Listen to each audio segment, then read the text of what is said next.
Good evening and welcome to the April 2nd, 2024 Town Council meeting. Councilor Chiricello, would you lead us in the pledge, please? I pledge allegiance to the flag of the United States of America and to the republic for which it stands, one nation, under God, indivisible, with liberty and justice for all. All right, we'll start with our roll call. Councilor Chiricello. Good evening. Councilor Webb. Present. Councilor Flood. Good evening. Councilor Granessi. Good evening. Councilor McEachern. Good evening. And good evening from the chair. Councilor Foote is not able to join us this evening, but I'm sure he's here in spirit, thinking of us. All right. We will start out with public forum. Is there a motion to open public forum? So moved. Second. All right, we have a motion to open public forum by Councilor McEachern, second by Councilor Chiricello. All those in favor? Aye. Aye. All right. The floor is yours. Anyone have anything they'd like to Public forum. talk to us? Seeing none, rise online, Madam Chair. Thank you.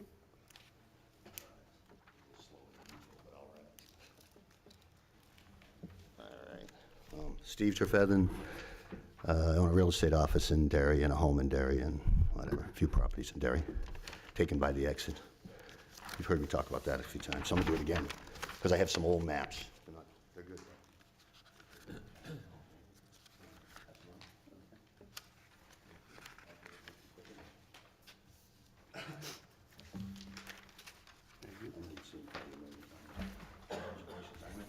Thank you.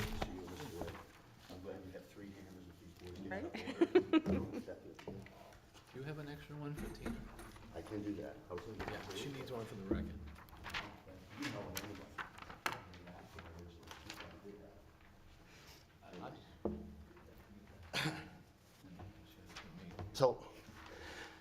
So the map you see that I gave you,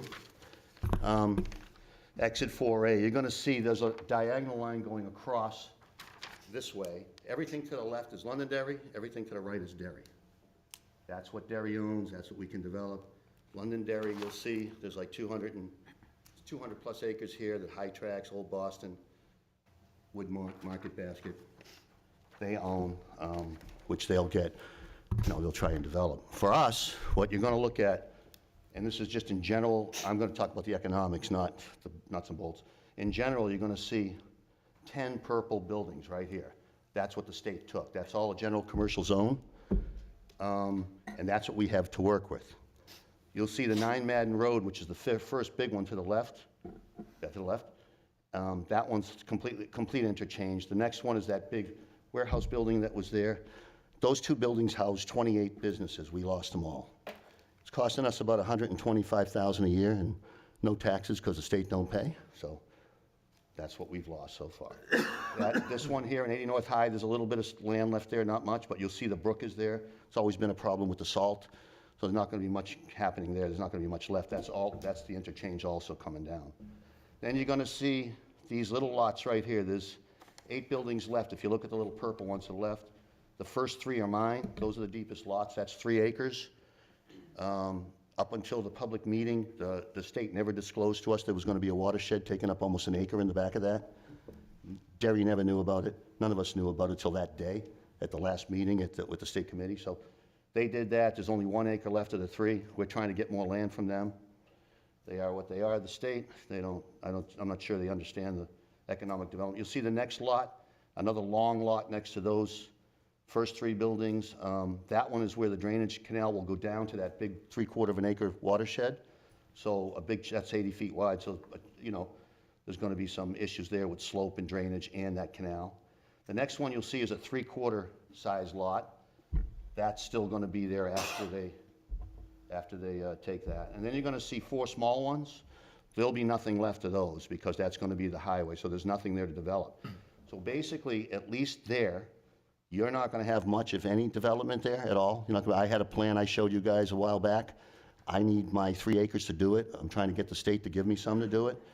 The state doesn't understand that we need something. Now, again, Londonderry has all this land over here they're going to develop. They put in $5 million. We put in $5 million. I was against that first $5 million. Town finally went for it. I got on board with the town because I support the town when they make a vote. But now we're getting so far nothing. So, and we're losing 125,000 a year, and we lost 28 businesses. Economically, that's where we stand. I'm not saying there's not going to be some stuff around, but there's another lot back here. You'll see that's already been approved. The planning board members know, for like 6 buildings, for some medical, but they haven't done anything yet. So there's a lot back here that's not really have an entrance, but that's it. And then the other thing is most of these lots do not have an entrance onto the road anymore. Only the ones that I have 2. I think there's only 3, and I have 2 of them. Unfortunately, they took 2 of the 3 acres, and we have to deal with it. So I'm doing everything possible. I'm going to continue to do everything possible to help us all so I can make some money. They took all my income, and so that the town can get some tax base back. The building I was going to build, for those who are here that got pictures of it, is about 6 to 9 million. So 40,000 feet, jobs, I'll put the 28 businesses back. Just keeping you updated, and so there we go. Thank you for your time, and congratulations, Aaron, and congratulations, Mr. Webb. And I know the budget hearings are coming up, so maybe good luck with that. Thank you. Seeing none rise, Madam Chair. Can we move to close public hearing? All right. Second. A couple of people moved to close. Well, I think Council Churchill got out first, second by Council Granessi. So public forum is, excuse me, all those in favor? Aye. Aye. Public forum is now closed.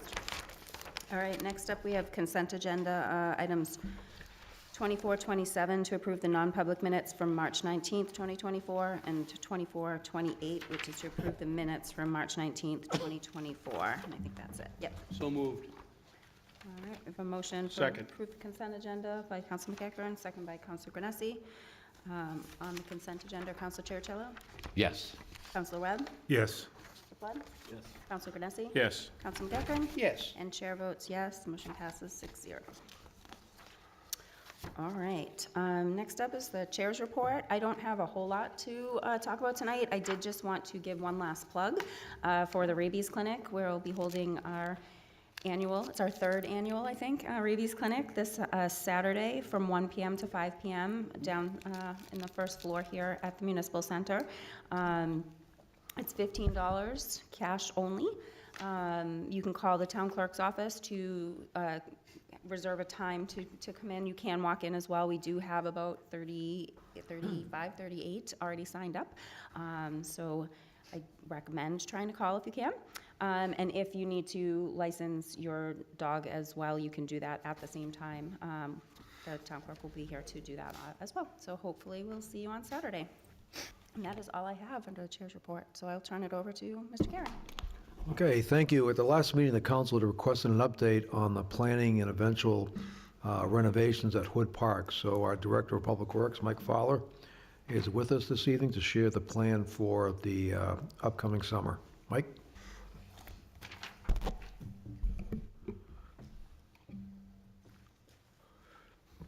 Good evening. Good evening. All right, so I think to start, we need to talk a little bit about the history as to how we got here on Hood Park. I won't take up a lot of time, but just for historic basis, the Public Works Department and the town went through a process back in, starting in 2020, where the University of New Hampshire came in and did a survey of recreational needs across the community. And I've been in front of the council on multiple occasions talking about some of those recommendations that had come forth. They ranged anywhere from putting a new field at West Running Brook to looking at some additional indoor activities. Unfortunately, a lot of those are going to require some major capital infusion. But one of the items that had been done along the same time that this study had gone forward was to put in a $1.8 million bond to address some of the needs that came forth through this study. So we've been chipping away at some of the lighting. We've been chipping away. We used some of the money for the skate park. And one of the larger items that had come out of this study was to renovate Hood Park. But then the question came up through 2021, what should we actually do? So there was a subcommittee that was formed, and quite a robust committee. Took about maybe 8 to 12 months to come up with some recommendations. So what that spawned was a list of items that they thought would revitalize the park and try to re-engage the public to try to bring it back to maybe what it once was. So some of those recommendations were to put in a new playground and splash pad integrated in the area that's there currently. There'd be a rubberized surface that would tie in with kind of like a pavilion structure where you could sit down and have, a lunch, a picnic, and families could spend some time there. There'd also be, we were looking to potentially put in a pickleball court, which would be lit. Also to look at doing some other lighting and security upgrades down there. And then there'd also be beyond, on the backside, there was some discussion about having an interpretive area with a trail system beyond the bridge. So we've been working with Pinkert and Mark Broussard to kind of work through some of that. And then there was also going to be some aesthetic items, looking at maybe a fountain in the middle of the in the middle of the pond, to try to look at increasing the aesthetics, but also look at a way to maybe work on the water quality that's there. I think we all agreed at the time that the water quality items were a challenge that were probably too large to overcome. We didn't want to consider anything such as dredging or anything of that nature just based on the cost. So I think everybody came out of there with a consensus that that's what they wanted to do. So what that put forward is for me and my staff to go ahead, and we solicited TF Moran through a competitive bid process to come up with a full set of plans. And so they took our plans, our ideas, put them together, and came up with a pretty good package. So in April, actually it was March of 2023, we went out to bid on this project. And we were optimistic at first. We thought we would have, quite a number of bidders who had some interest. Unfortunately, the 6 bidders that took the plan out were not interested, and we received no bids. And so some of the feedback that we got was similar to what's going on in the construction world right now. They've got limited resources as far as labor. They've got limited ability to take on projects with maybe some complex challenges where maybe there's not as much profit for them. So this project was deemed not to be attractive by many of the contractors that had initially put some interest out there. So, and we've also seen this in other endeavors, even as far down as the fire station project, where you were used to see multiple bidders. You're not seeing nearly as many now because there's just not as much competition for some of the work. So at the time, I had spoke to Dave, and we said we would sit back. We had plenty of busy items to do in the 2023 summer for the Department of Public Works. Now moving forward to 2024, what we're going to end up doing is, it doesn't seem like it would make sense to go out to bid again on this project, because I think the result would ultimately end up being the same, that we'd either be disappointed on the cost, or we'd be disappointed that we didn't get any bidders who were interested. So what I've done is I've sat with my staff, and we've looked at ways with our talented staff and our equipment that we have to do the work where we have the contacts. We've gone out to reach out to the suppliers of, say, for example, the playground equipment, the rubberized surface, the bumpers that go around the outside, the splash pad. Those all can be done by the individual vendors, but the town, through its DPW, would look to excavate, do the water pipe installation, electrical conduit installation, and then we would be serving essentially as the general contractor. So I think we have the horsepower to do it. I think we have the machinery to do it. So now what this comes down to ultimately is a couple of items. So I want to just make sure that we talk a little bit about kind of the overall schedule. Coming out of this meeting, what we are going to be doing is, amongst my Parks and Recreation staff, we're going to confirm what we're looking for the playground equipment, the pavilion, and the lighting, and get that on order, because again, some of that has a long lead time, and if we find out that lead time is something that's excessive, we're going to have to adjust our schedule. So, we've been surprised before. We're hearing in some of the industries, not for this particular project, but for example, transformers for electrical jobs, those things are out sometimes 40 to 42 weeks. We're finding that out in some of these industries. So we'll confirm those schedules as far as what the vendors who produce the products can provide for us. Then if it looks like we're going to be moving forward in the summer, we'll engage in some tree removal and the trail installation on the backside. That's relatively straightforward. And then once we know that we have a schedule for the delivery of the new product, which is probably going to be somewhere in the late summer, we'd look to demolish the playground, prep that playground area, get the splash pad, all its piping. So I think that work is going to fall pretty much in that August to October timeframe of 2024 while we get all of the other logistics in place. We can't push this project too far into the fall because the application of the playground surface, it's one of those spongy mats, that's going to have to be done at a certain temperature tolerance. I'm not sure if it's 50 degrees or higher, but that's going to be something that we'll have to address. And then obviously, I don't want to tie our crews up too late into the season as they get prepared or they need to get prepared for the upcoming winter. So we believe at this point the equipment is going to cost about $500,000 just to buy that alone. And then all of our equipment obviously is already covered within the DPW budget. And then obviously the labor that we have will be incorporated. So there'll be some other miscellaneous expenses, the water pipe, the electricity, the security cameras we're going to be pulling from different vendors. But town council has appropriated out of that $1.8 million bond, $1 million for the purpose of this project. I think we spent $43,000 to $45,000 on the design. So that's the plan we have moving forward. We're going to take another look and recalibrate if this all makes sense, but I just wanted to present, given that, we're aware of what's out there in the community from Facebook. I know how this, started as kind of a harmless inquiry and then turned into about 55 comments, some complimentary, some not so, about, where the project was. But I do want to reassure the residents and the town council and everybody that, we are trying to be responsible with town funds, do it the right way, and make it that it's going to be a sustainable project for the community. Thank you. Are there any questions? Thanks for the update. All right, thank you. Thank you. A couple other updates on the central fire station construction. The construction administrator has received the bids for the last several disciplines, and they're still being evaluated. We have a Zoom meeting tomorrow to go over those and get a status of the project.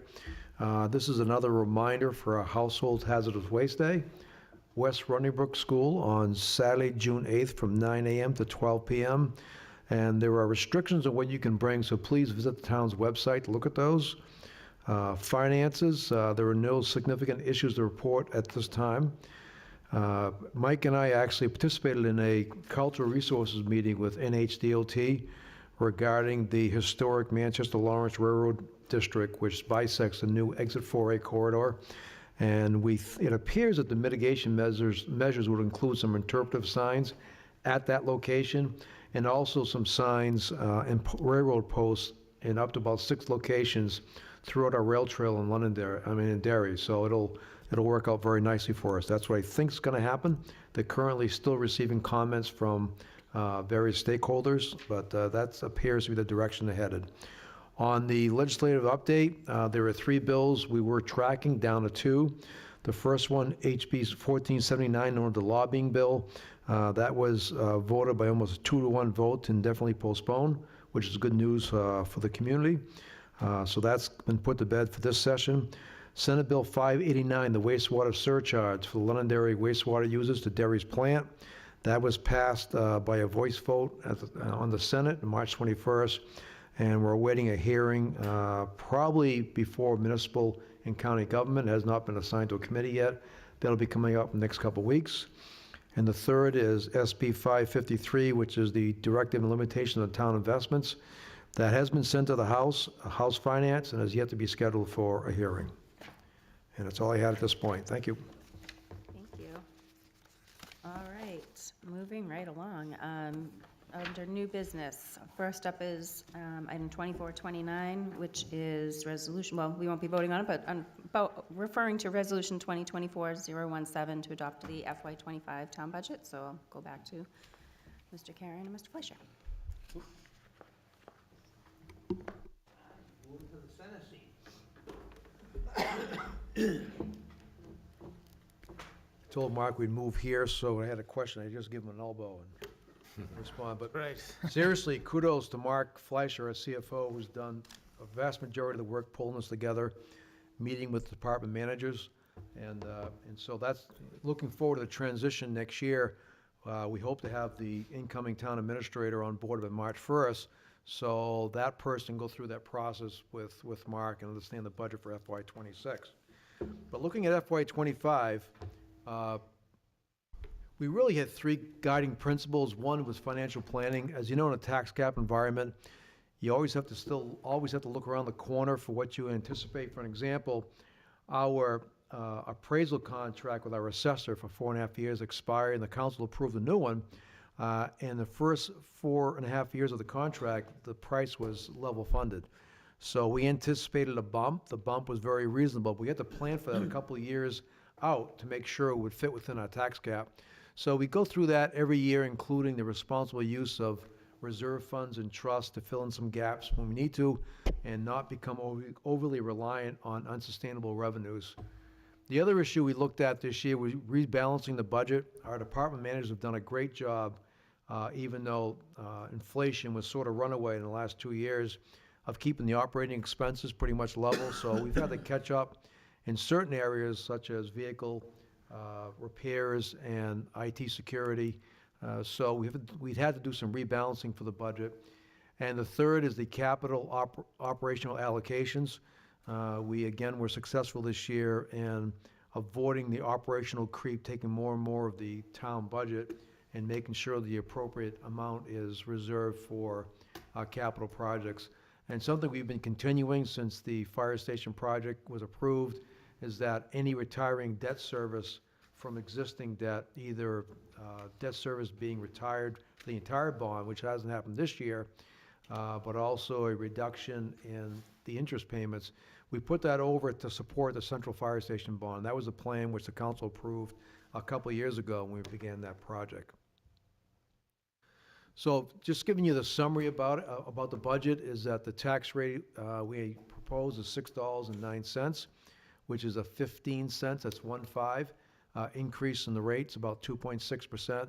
And that is what is authorized by the taxpayers under our tax cap in the town charter.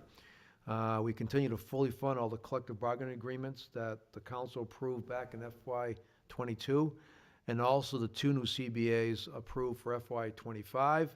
As you recall, there's also some Me Too clauses, so the rest of the employees will see an increase from a 2% increase to a 3% increase on their COLAs this year.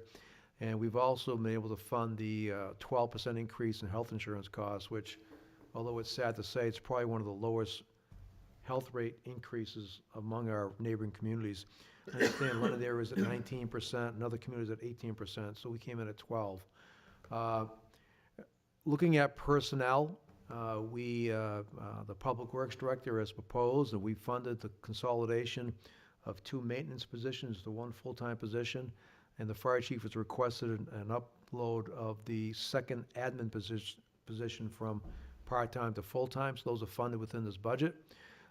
Chief Fioli has requested, and we funded a second K-9 unit to the police department, which will also provide some flexibility for his scheduling the patrol division. And as I just mentioned, well, actually, this is something new we'll talk about in a minute, is that we've had excess fund balance. So if you recall, when we structured the Central Fire Station, we knew we had a finite amount of money under the cap. And then the long-term goal was, as debt service retires from other debt service, slide that money to pay for Central Fire. There is a gap of about 8 years where we anticipated using unallocated fund balance annually between $200,000 and $300,000. And where we have in excess of unallocated fund balance this year, our recommendation is to put 4 years' worth of that planning money into the fire fund to pay for that for the next 4 years. We also knew that we would have some additional interest earnings on the bond, which is a separate bucket of money to pay for Central Fire, and we're recommending they use some of that to also go against the construction costs. So that investment was sort of a hedge against inflation for that project. Also, the fire chief has been before you to talk about, filling our positions at the fire station has not been difficult except for paramedics. And it's not a Derry problem. It's not a state problem. It's a national problem. So this past year, the fire department proposed, and we funded having 2 of our existing employees become trained as paramedics. And so this budget continues that program to have 2 additional personnel become trained paramedics. This year, we're going to see the acceleration, the improvements of the Tax Increment Finance District's development programs, particularly in the Gateway District. We had always planned to add a full-time employee in Public Works and a vehicle, because you know Folsom Road's going from 2 lanes to 6, and someplace 8 lanes. It's going to be a lot more maintenance there, so we had planned to pay that appropriately from Gateway. So that's planned to do that on FY25. And also, one of the development program goals of the Gateway District was intermodal transportation, which is to finish the rail trail north of the corridor to the Londonderry line. Currently, we have it fully funded in the TIF as a planning. We're pleased to announce that DOT called us, said that program is in the 10-year plan. It was planned to be completed in about 5 or 6 years from now. They called us and said they want to do the engineering this year. So that budget is up $200,000. $160,000 will be paid by the state under a transportation alternative grant, and the remaining $40,000 will come from the Gateway TIF district. And as we discussed previously, we maintain that balance of resource allocation between operating and capital. And then again, we're using those one-time revenues on a declining basis to stabilize our town finances moving forward. Here is the, you can see the projected tax rate, which again is up 2.6%. The gross appropriation is a significantly large number compared to last year. That's really driven by 2 factors. One is we talked about using the unallocated fund balance to take care of the fire station funding long-term. And also, it's an opportunity to add more money to infuse funds into our capital absences capital reserve fund. And third is for the excess interest of the fire station. All that's about a little over $3 million. So that doesn't impact a tax rate, but it does inflate the bottom line. The major inflated to the gross appropriation number is the work to essentially rehabilitate Lagoons 1 and 2 at a wastewater treatment plant and bring Lagoon 3 back online. The more I talk with staff about that, that may be pushed to next year. We're still in discussions with the EPA regarding the design and what we have to treat. And so I suspect what will happen, we're still reviewing it. I talked to Tom today, and what I suspect is going to happen is we'll probably request that the council remove that. However, we fully expect to be back to the council in this fiscal year for a supplemental appropriation for the engineering, once we get better direction from the EPA and what our charge will be. And so the estimated revenues also are a lot higher, and again, that's a function of both the surplus, $3 million being used for specific purposes, and also for the $12 million bond for the wastewater treatment. Veteran credits were about stable, the overlay, so the amount we raised is, again, just 2.6% higher than previous year. And our estimated value is up about $20 million. We anticipate about $20 million in new construction every year. We talked about the change in the consumer price index. As you're all aware, we operate under a tax cap. The last 2 years have been significantly higher. The CPI is of the end of calendar year 24, which is the number we used to determine what the allowable increase is 2.6%.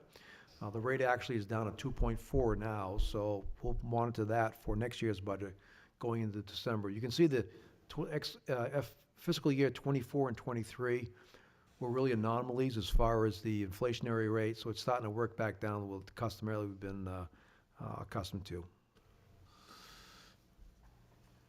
Here are your general fund variations. The wages are up just about 5%. That includes a 3% COLA for a majority of our employees. We talked about some new positions as well, so that brings that number. Gas and diesel is down, electricity is down, debt service is down. We transferred about 90-something thousand of that debt service to the fire station project.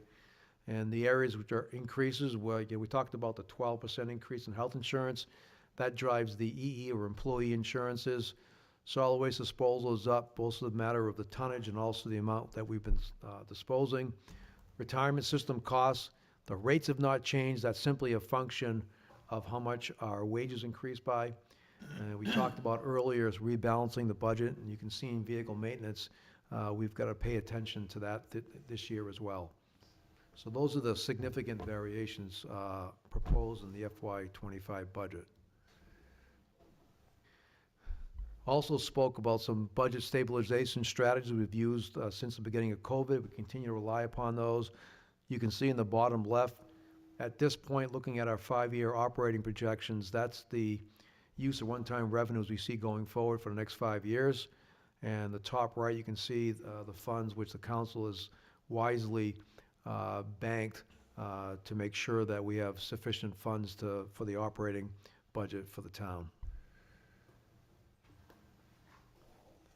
Here are the different budget groups. The general fund, although it looks up, it's up 11%. Actually, the operating costs are up under 4.5%. It's those $3 million transfers and other small capital which is really driving that number. Capital investment, that's just a function of how much we're actually spending. In the CIP, as you realize, we try to maintain a level investment, excuse me, into the CIP. And so some years, if we're buying a pumper, then that number is going to increase significantly. So it's just one of the years.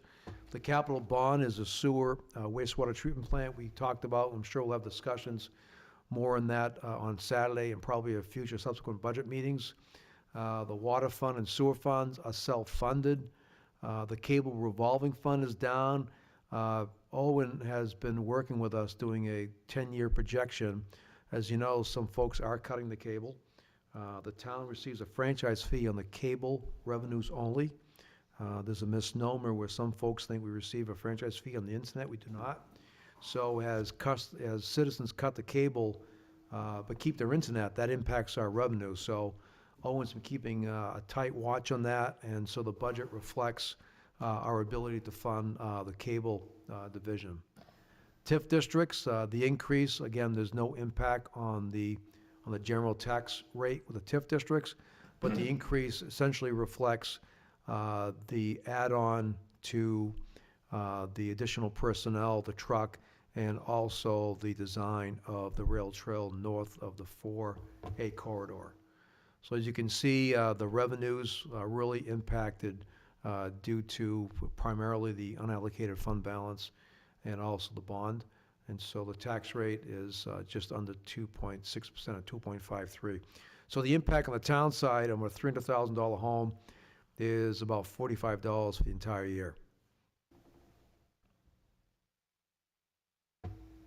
Speaking of our tax rate, this is the calculation we use every year.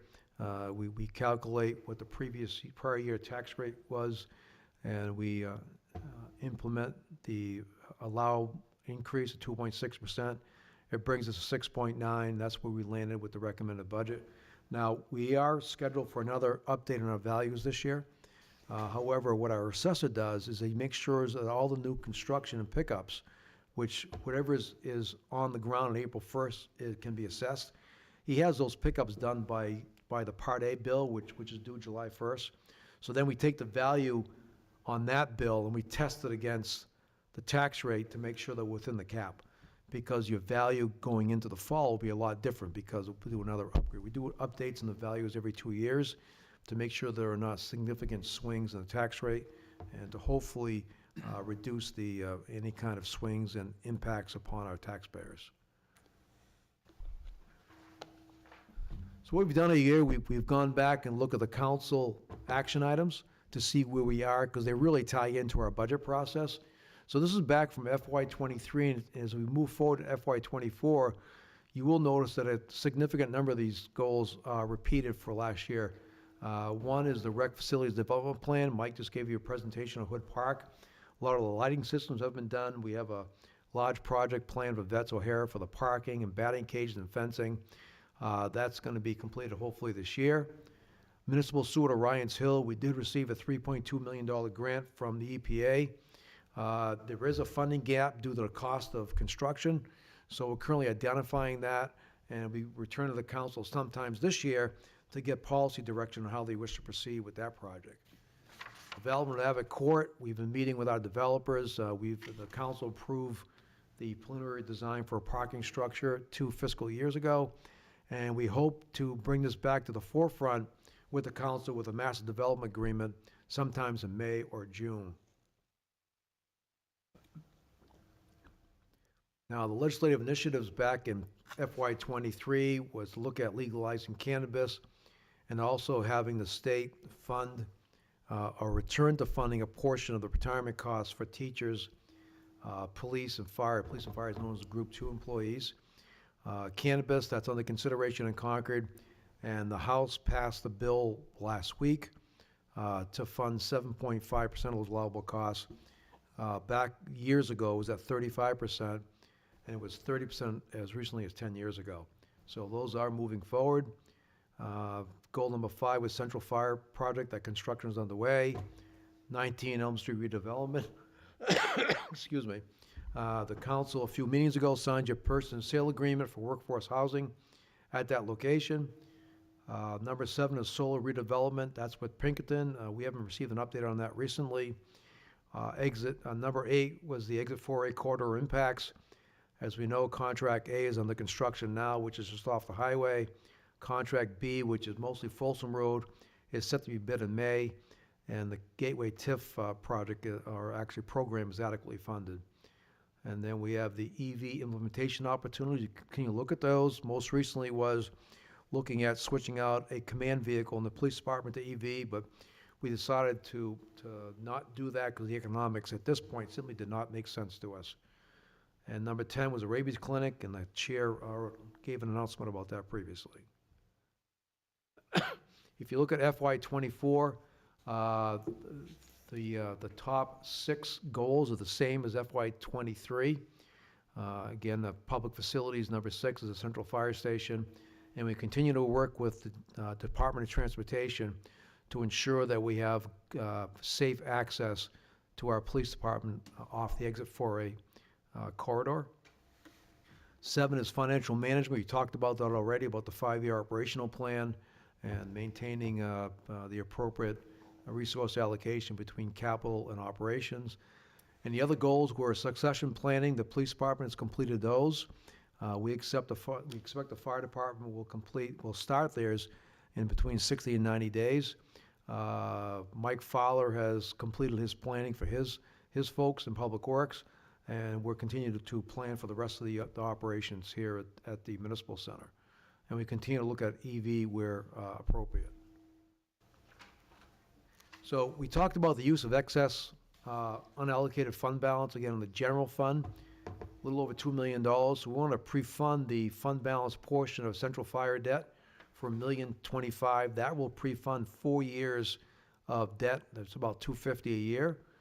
Also, when the town used to allocate some of its fund balance under the council policy, the compensated absent funds, which is, if employees have leftover vacation or earn time, we have to pay them out when they leave. We got away from that funding to focus on our vehicles and infrastructure for the last 6 or 7 years because that was really lacking.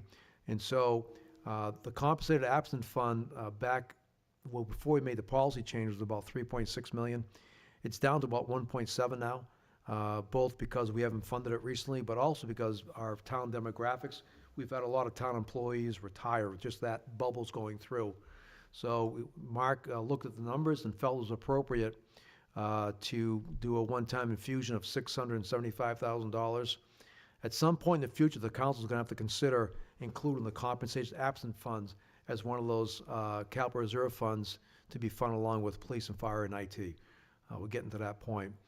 As the council is aware, our goal on the capital improvements program is to fund a majority of our equipment and building repairs to the $1.5 million level. It's been there for a number of years. We're suggesting, giving inflation, that should be up to 1.75. So we suggest to use fund balance for that this year. And also, it should be adjusted by inflation every year going forward. And again, continue, like the council did an exceptional decision last year by allocating more of the tax dollars when there's opportunities for that, is to continue along that trend for long term. We also have one-time expenses of transition costs for senior staff, for the town administrator and the planning director. and that's at $70,000, and that's the goal of bringing somebody in to work with the incumbents. So when the incumbents retire, then we'll have, there'll be, that learning curve will be a lot shorter. And as I discussed previously, in the central fire station bond account, not the general fund, we've accumulated some interest earnings, and we should transfer $1 million to offset the inflation of the construction account by the bids that we've been receiving. On our revenue variations, our motor vehicle registration, they continue slow but steady growth, about 2% a year. The interest income is that we budgeted $5,000 in FY '24, our current budget. This budget recommends $900,000. We completed an analysis with Mark, and we've determined that to make that $900,000, our average interest investment rate has to be 2%, and it's currently between 3.9% and 4%. So we definitely think that we'll be okay for FY '25. As we showed on a couple, or shared on a couple of slides ago, we're using some recovery trust money to stabilize the operating budget on a declining basis. And then we just talked about the use of surplus funds for one-time expenses for onboarding town administrator and a planning director. On our expense variations, I think we went over these earlier: employee insurance, workers' comp, solid waste, couple of position reclassifications to full-time, and implementation of the 2 collective bargaining agreement periods, FY '22, and the 2 new agreements for FY '25. So that's what we had with the town budget. The council is also required by charter to review, make any modifications, and approve the capital improvements program, which covers for this period from FY '25 through FY '30. And just as a refresher, is that, again, that's another program which Mark initiates, works with department heads, and then we review it, ask any questions of department managers, bring it to the planning board, who weighs in, and that occurred back, I think, in February. And then the council has to adopt some plan with or without modifications by June 1st, according to the charter. It's the same funding structure, although we're in much better position this year since the council action has increased the taxpayer funded portion of the $650,000. But the water and wastewater are ultimately funded by customers, and also take advantage of the state revolving loan fund, of which typically there is some principal forgiveness there. We just discussed the cable project are funded through the franchise fees, and also there's a one-time annual grant from Comcast towards our equipment, and then we continue to fund most of our capital projects through the capital reserve fund, which right now is funded at about $850,000 or $900,000 from fund balance and $650,000 from the general tax base. This gives you a snapshot of what we're looking at. You can see the water is at 40 million, and please don't fall off your chairs. What that represents is phase 2 of the New Hampshire Regional Water Interconnection Project. That's a project which the town participated in several years ago, which carries water from Manchester south to communities like Salem and Plastow and Wyndham and Hampstead. So that's about a $25 million portion of that, but that's all paid outside of Derry. Derry doesn't pay a dime for that. We're the host community. We receive $1 per 100 cubic feet of water transfer wheeling charges. Half of that goes to economic development. The other half either goes to pay for the increased operating costs for the water division, and also goes to the water fund balance. The other increases of the wastewater, again, with the lagoon project, increases that number significantly. Public Works, 14.5 is predominantly replacement of equipment, and the $1.55 million that we invest into our roadways every year. So over a 5-year basis, that consumes more than half of that number. Looking at our major projects, we don't have any significant acquisitions like pumpers or medics this year. We have an off-road gator to be used for the police, assigned to fire, but used by a number of different departments. Battery-powered rescue tools, you heard from Battalion Chief Lauro at the last meeting, receiving permission to apply for that through the Assistance to Firefighter Grants, and we have to systematically replace our respiratory ventilators. These are some of the pieces of equipment that we're replacing this year, and although that tract in the bottom left looks great, it's well over 15 years old. Most of our equipment is between 12 and 20 years old, looking to replace on a systematic replacement schedule. Major projects is the East Derry Road sidewalk, cemetery road repairs. You may recall we had a 4-year plan to upgrade our traffic signals in town at $100,000, $25,000 a year. Well, what the recommendation is to start a new program for sidewalks at $50,000 a year, because we haven't been paying a lot of attention to those sidewalks recently, focusing on the road. So we're going to try to make sure that's a priority to keep our sidewalks in good working order. This is a trailer storage facility, which was damaged during a windstorm. And so essentially, that's a one-time obligation. We did receive $25,000 from an insurance settlement, and we have $125,000 to pay for this year to replace that structure. Excuse me.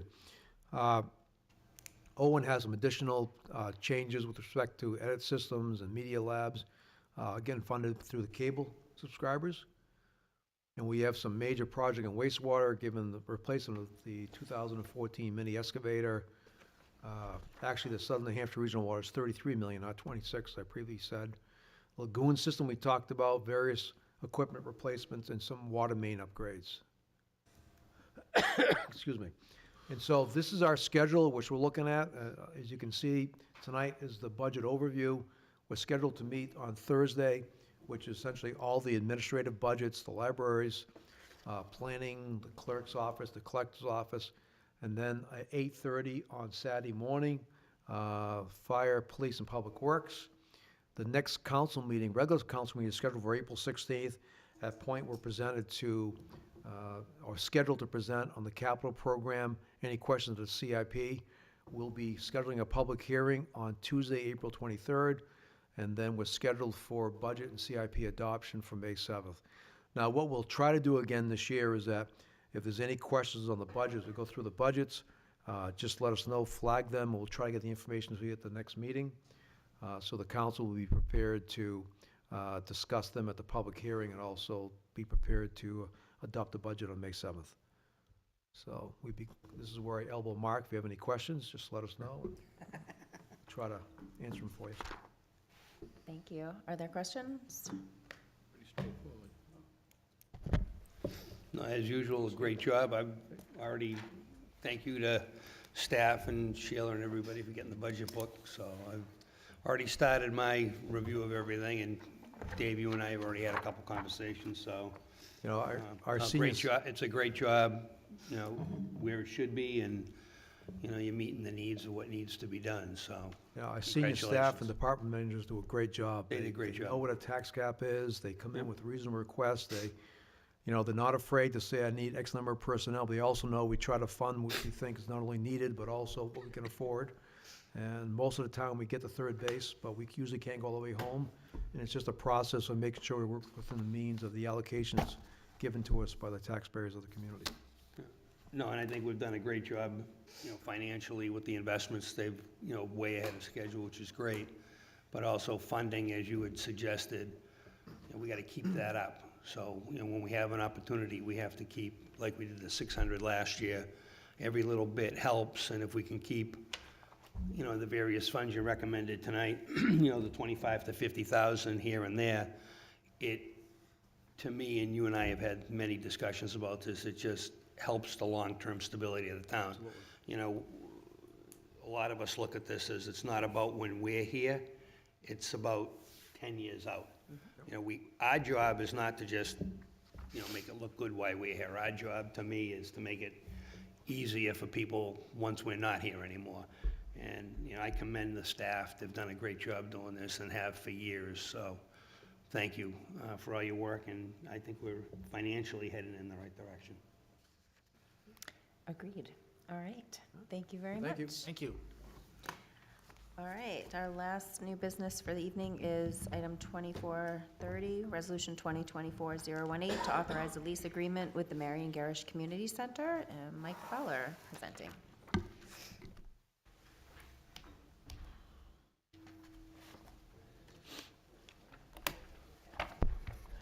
All right, so just a little housekeeping item for tonight. So as everybody is aware, the town has a number of leases with many of our community organizations, mainly at Adams Memorial and Marion Garish. And so they're a partner with us in terms of the long-term sustainability of the Marion Garish building. So essentially there was a lease, formerly used to be shorter leases, 3-year leases. That's what we currently have at Adams. But the Board of Trustees at the Marion Garish Center had asked for a longer-term lease at 10 years, and I believe that just makes them feel more at ease and makes sure that they have the ability to spread their programming out and give tenants the assurance that they'll be there for the long term.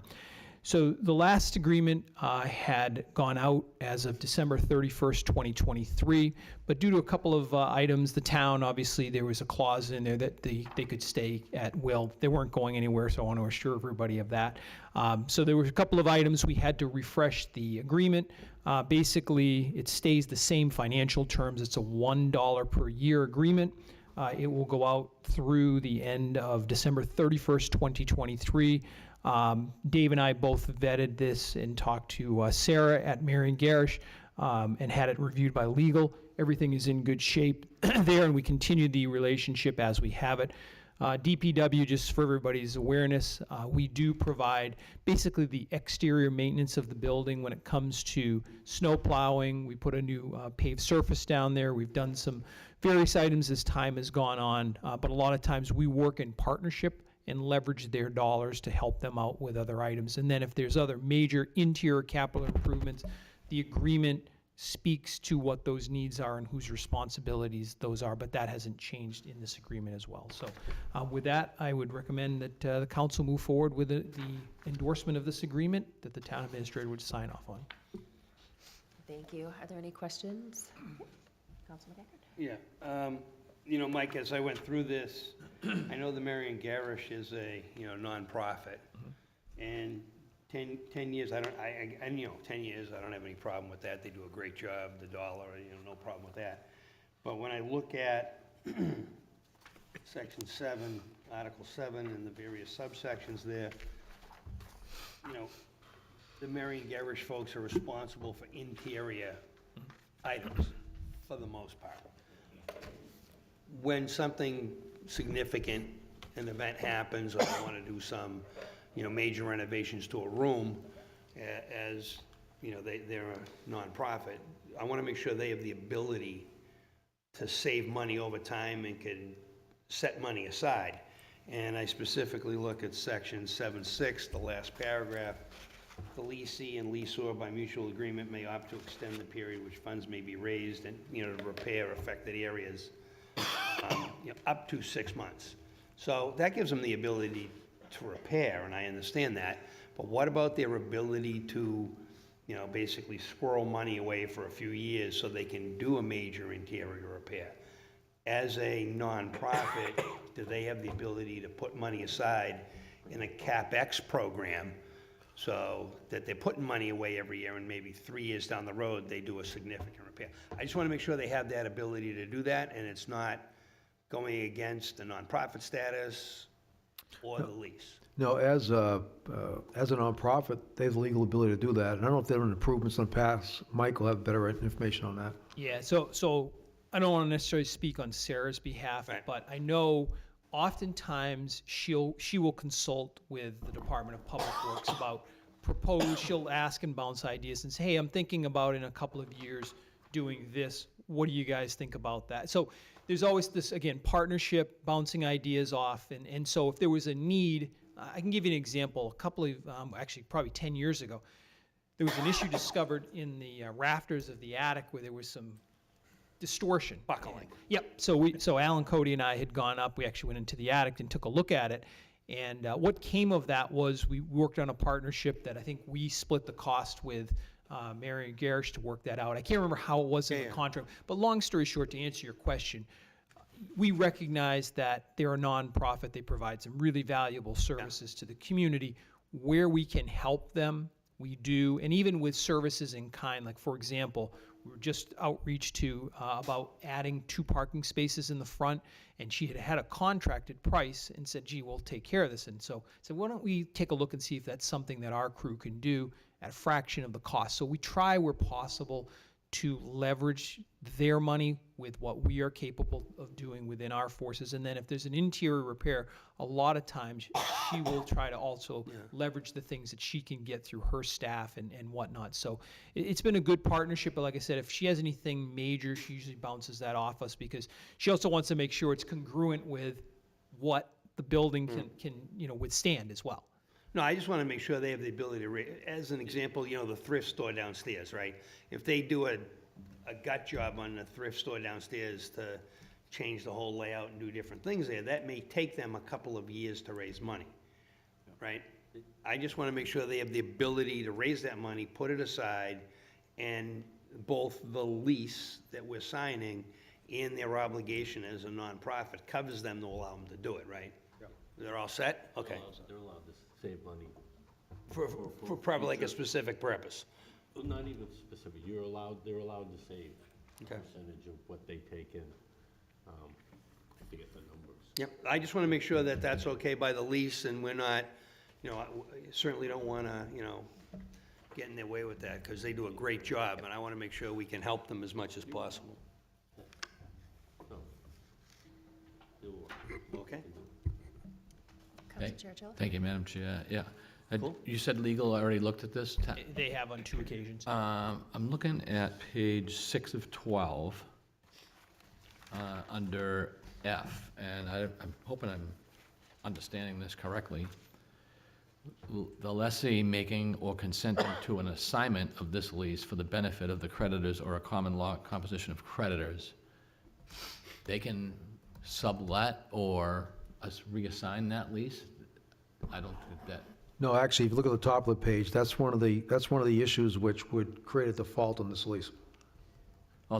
Shall be Right, events of shall be, yeah. default, okay. Right. Okay. And I don't actually know if A is really necessary. I don't think they're gonna fail to pay $1, but. Got to pony up. Thank you. That's great. Any other questions? All right.